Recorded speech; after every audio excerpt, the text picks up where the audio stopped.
베드로가 주는 그리스도시요 살아계신 하나님의 아들이십니다. 이렇게 기특한 대답을 하니까 예수님이 너무 기뻐하셨잖아요. 그래서 야 바요나 시몬아 네가 복이 있다. 이걸 알게 하니는 하늘에 계신 내 아버지다 이랬어요.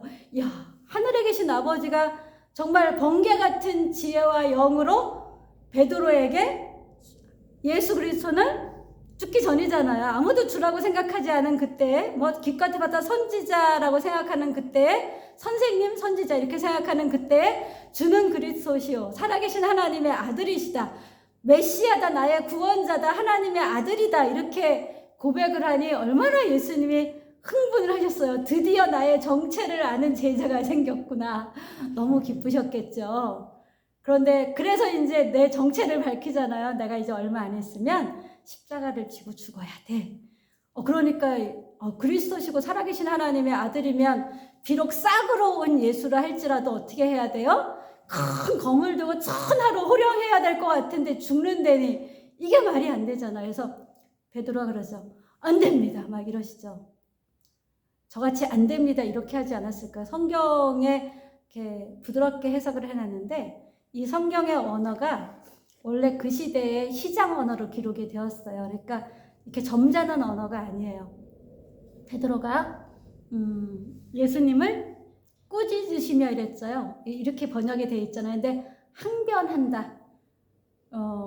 멱살이라도 잡고 구석으로 끌고 가서 그러면 안 돼! 여러분 그런 본 적 있지 않아요? 자식들이 속삭일 때 하지마 했다가 확 낚아채가지고 어디 구석에 딱 끌고 가서 또 그럴 거야 안 그럴까 눈을 부릅뜨고 바로 그 포지션 그런 분위기로 베드로가 그러시면 안 됩니다 이런 거예요.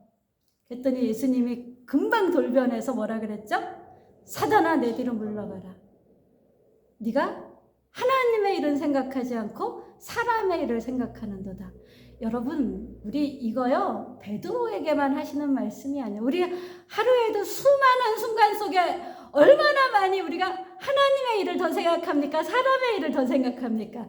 여러분 무슨 문제가 발생하면 하나님이 어떻게 하길 원하시나에 집중하십니까? 아니면 내가 뭘 어떻게 해야 되지? 라고 하면서 사람의 일에 집중하느냐고 인생을 허비하십니까? 우리는 사건마다 걱정하고 근심하면서 사람의 일을 생각하기 일쑤입니다. 근데 그런 자를 향해서 사단아 내 뒤로 물러가라. 너는 하나님의 일을 생각하지 않고 사람의 일을 생각한다라고 하십니다. 여러분 한번 따라해 봅시다. 사람의 일이 아닌 하나님의 일을 생각하는 예수 그리스도 하나님의 아들을 나의 주인으로 나의 왕으로 매 순간 모시고 살겠습니다. 아멘. 우리가 그렇게 예수 그리스도를 나의 주 나의 하나님으로 모시고 살면 그분은 아주 섬세하게 또 눈동자같이 우리를 지켜주시고요. 그분을 또 뭐라 그래? 평강의 왕이라 할 것임이라 그랬잖아요. 평강의 왕인데 어떤 평강의 왕이냐? 군인들의 신발과 옷을 불사르며라고 나오죠. 우리를 대적하는 군인들에게 있어 신발은 굉장히 중요해요. 슬리퍼 신고 전쟁할 수 없거든요. 좋은 그 워커 신발을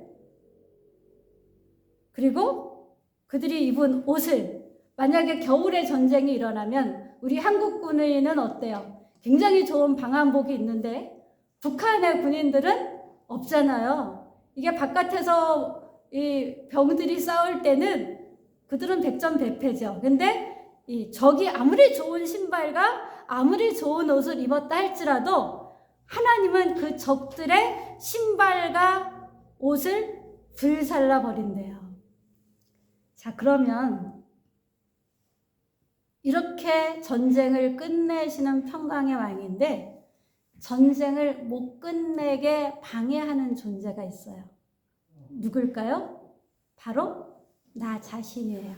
나 자신의 마음, 나 자신의 생각, 나 자신의 감정 말고는 하나님이 열심으로 우리를 도우려고 하고 우리를 통치하려고 하고 우리의 적군을 초토화시켜가지고 점점 더 아름답고 풍성한 삶이 더해지고 더해지고 더해지려고 하는 것을 막을 자가 없습니다.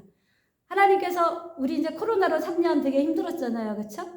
여러분 내년에 하나님 말씀 읽으며 찬양하며 중심에 하나님을 모시고 사단의 일, 사람의 일 이걸 생각하지 않고 하나님의 일을 생각하는 삶, 이게 십자가를 지는 삶이에요.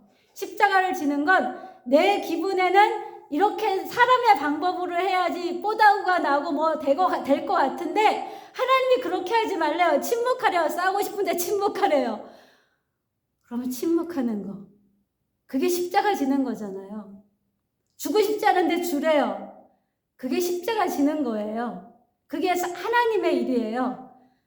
그렇게 할 때 하나님이 어떻게 하시냐 하면 모사도 되시고 평강의 왕도 되시고 정치하는 분도 되시고 그래서 어떻게 해요? 기적을 행하시는 분도 되셔서 내 삶의 자리에 들어와서 우리의 삶이 점점 더 나아지게 할 것입니다. 아멘? 여러분 믿는 대로 돼요. 제가 오늘 뽑은 말씀이 제일 짧은 말씀 뽑았는데 내가 믿으면 하나님의 영광을 보리라예요. 이렇게 하나님이 약속하신 대로 내가 하면 하나님의 영광을 보게 될 것입니다.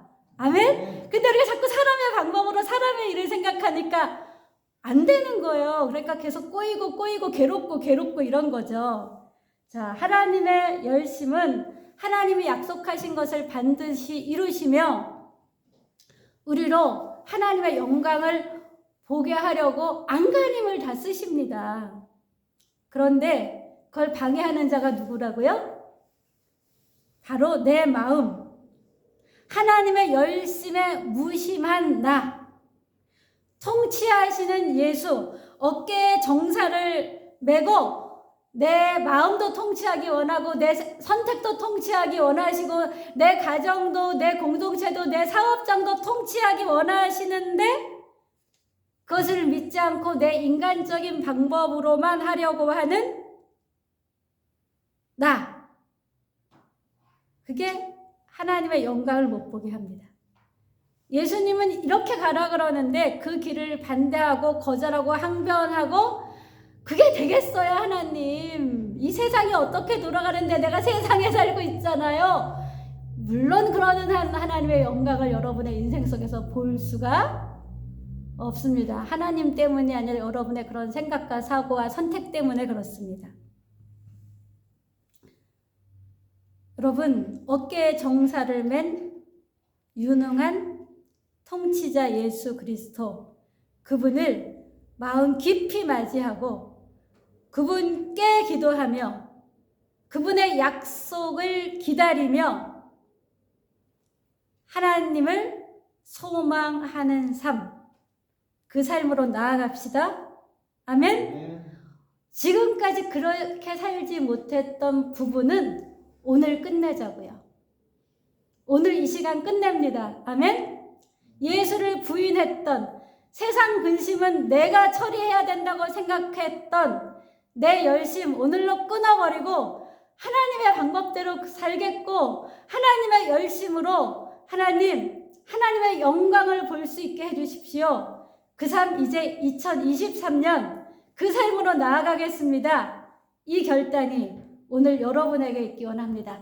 다니엘이 하나님만 섬기기로 결단했을 때, 그리고 그 결단한 것을 사람의 눈치 보지 않고 선택하는 삶을 살았잖아요. 그래서 이방 신에게 절하는 자는, 왕에게 절하지 않고 다른 데에 절하는 자, 다른 것을 섬기는 자는 다 모가지다, 이런 방이 붙었음에도 불구하고 기드온처럼 숨어서 포도즙 틀에서 추수한 게 아니라 다니엘은 자기 방에 올라가서 창문을 다 열어놓고 어떻게 했어요? 거기서 하늘이 하나님께 기도했어요. 그래서 사자 굴에 던져졌지요. 그런데 어떻게 하셨죠? 하나님이 사자들의 입을 쫙 막았어요. 아마 천사들을 동원해서 그 입을 꽉 다물게 했을 것 같아요. 그래서 밤새 그 다니엘을 잃을까봐 전전긍긍했던 왕이 살아있는 다니엘을 보면서 너무 기뻐했잖아요. 다니엘이 꺼내지고 다른 그를 모함한 사람들이 그 사자굴에 던져지자 삽시간에 사자들이 입을 벌려 그들을 먹잇감으로 해치웠죠. 여러분, 하나님이 지켜주시면 막을 자가 없습니다. 아멘. 그러기 위해서는 우리가 믿음으로 연단받고 인내하는 시간이 필요해요. 그래서 처음에는 조금, 그 다음은 좀 더 많이, 그 다음은 더 많이 이렇게 점차로 증가되는 은혜를 반드시 주실 것입니다. 하나님이 유대력으로는 올해 9월 정도가 새해가 시작됐다 그랬잖아요. 하나님이 이 1년은 세상에 쪄들어 있는 우리의 잘못된 사고, 생활 습관을 걸러내고 하나님이 원하시는 삶으로 변화되길 원하세요. 특별히 지금은 그런 시즌이에요. 이 한국교회 전체를 향해서도. 이걸 알고 행하는 사람도 있고 모르고 못 행하는 사람도 있고 모르지만 그렇게 행하는 사람이 있고 알고도 못하는 사람이 있을 텐데 여러분 그거를 잘하면 그 다음부터는 복을 주시겠대요. 믿으십니까 여러분? 아멘. 예수 그리스도는 한 싹으로 오셨어요. 여러분 그 싹같이 우리는 다 연약하고 부족한 자들이에요. 그런데 하나님이 임마누엘로 함께하는 하나님의 백성이고 눈동자와 같이 지키시는 하나님의 백성이에요. 눈동자와 같이 지킨다라는 것은 우리의 일거수일투족을 다 알고 계시고 우리의 속사람의 마음도 다 알고 계신다라는 거예요. 하나님께 눈 가리고 아웅 할 수 없다라는 거죠. 내 심중을 다 살피는 하나님. 우리 지난번 김성경 집사님 사고 났을 때 내 심중을 아시는 하나님. 그래서 겉으로는 뭐 얼마든지 변명할 수 있지만 자기의 심중에 잘못된 걸 하나님 앞에 고백한 거예요. 죄송합니다 하나님. 내가 이래서 그랬습니다. 그러면서 그 바로잡는 1년을 살으셨어요. 그렇게 바로잡는 1년을 우리가 살아갈 때 하나님이 은혜에 은혜를 더하는 삶을 계속 증가시키실 것입니다. 그래서 연약한 한 싹이 12제자를 가진 그리고 그 복음이 오늘날 이곳까지 퍼져나온 놀라운 일을 일어난 것처럼 우리 교회도 연약한 싹 같은 교회지만 연약한 교회지만 우리가 그렇게 믿음으로 살아갈 때 누가 더 안 오지? 왜 사람이 더 안 오지? 여러분 사람이 더 온다고 여러분의 신앙이 바뀝니까?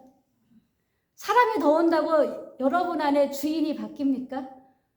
그거 사람이 더 오는 거랑 여러분의 속사람이 변하고 여러분이 하나님이 싫어하는 거 버리고 하나님이 좋아하는 것으로 채우는 거는 사람이 더 오고 안 오고에 상관이 없어요. 그러니까 여러분은 뭐에 집중하느냐? 내 안에 예수를 닮은 거로 채우고 내 안에 예수를 닮지 않은 거를 비워버리는 거로 열심을 낼 때 여러분의 심령이 부흥이 되고 여러분의 심령이 부흥이 안 됐는데 더 많은 사람들이 와서 여기 숫자 채워지면 여러분한테 무슨 의미가 있어요? 여러분에게는 아무 의미도 없어요. 먼저 만난 성도들 10명도 안 되는 5-6명이 예배드리는 이 성도들이 주님 안에서 주님으로 변화되어 가면서 진정한 부흥이 일어나고 진정한 복을 받아야 다른 사람들이 와서 부흥되는 게 저한테 기쁨이 되지요. 그들이 와서 복 받는데 여러분 맨날 그 삶이 아니어가지고 흑암과 어둠 가운데서 근심 걱정하며 살아가고 속사람이 변하지 않고 예수가 주인이 아니라 사람의 일을 먼저 생각하는 삶을 여러분이 계속 살아간다면 제가 여러분을 볼 때 얼마나 마음이 안타깝고 괴롭고 힘들까요? 창자가 이 찢어지는 고통을 저는 계속 당하지 않겠습니까? 여러분 예수를 주인 삼아 사람의 일을 생각하는 게 아니라 먼저 하나님의 일을 생각하고 하나님 편에서는 십자가를 억지로라도 지고 가면 반드시 좋은 열매가 맺힙니다. 성숙하면 기꺼이 지고 가겠지만 어리면 어때요? 억지로 지고 가야 돼요. 근데 억지로라도 지고 갈 때 기묘자인 하나님이 묘묘한 일을 여러분을 위해서 행하실 것입니다. 기도하겠습니다. 하나님 우리를 사랑하시고 우리를 품으시고 우리가 하나님께서 우리를 풍성하게 하려는 그 꿈을 가지고 우리에게 찾아오시며 임마누엘로 함께 해주시니 감사를 드립니다. 죄와 사망에 매어있던 우리를 생명과 평강으로 이끌어내신 것을 우리가 이 시간 깊이 깨달아 알게 하시고 주의 영이 있는 곳에는 자유함이 있다 하셨사오니 우리가 이제 2023년 새로 맞이하기 직전인 이날 죄와 사망의 법으로부터 완전히 해방되며 주의 영에 묶인 자가 되어서 자유함으로 십자가를 넉넉히 지고 가는 하나님의 편에 선 하나님의 사람들, 그래서 하나님이 우리 편에서 우리를 돕지 않을 수 없는 하나님의 아름다운 백성들 되어지게 함께하여 주시옵소서. 새로운 1년 임마누엘의 하나님이 나의 하나님이고 임마누엘의 하나님이 우리 교회의 하나님이고 임마누엘의 하나님이 우리 가정과 우리 일터의 하나님을 고백하며 십자가를 회피하지 않는 인생을 살아서 1년 후 이 예배를 드릴 때는 이렇게 새로운 열매가 있었습니다라고 고백하는 기쁨의 예배가 되어지도록 함께하여 주시옵소서. 주 예수 그리스도의 이름으로 기도합니다. 아멘.